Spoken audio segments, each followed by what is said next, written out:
২২ বছর ধরে বন্ধ থাকা রাজশাহী টেক্সটাইল মিল পুনরায় চালু করে ৬ মাসে ২,০০০ কর্মসংস্থান তৈরি করেছে প্রাণ আরএফএল গ্রুপ।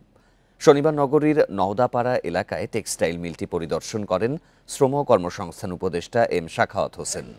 তিনি বলেন, প্রাণ আরএফএল গ্রুপের এই উদ্যোগ নিঃসন্দেহে একটি যুগান্তকারী পদক্ষেপ।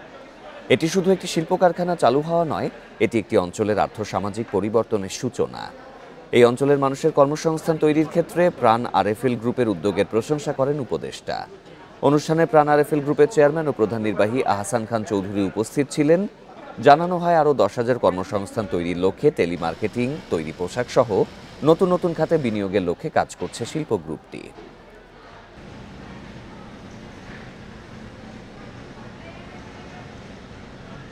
অফুরন্ত ধন্যবাদ যে এই কয়েক মাসের ভিতরে একটা এত বড় ফ্যাক্টরি যিনি তৈরি করেছেন, এবং সেখানে শুধু একটি বিষয় নয়, অনেকগুলো তিনি তৈরি করছেন।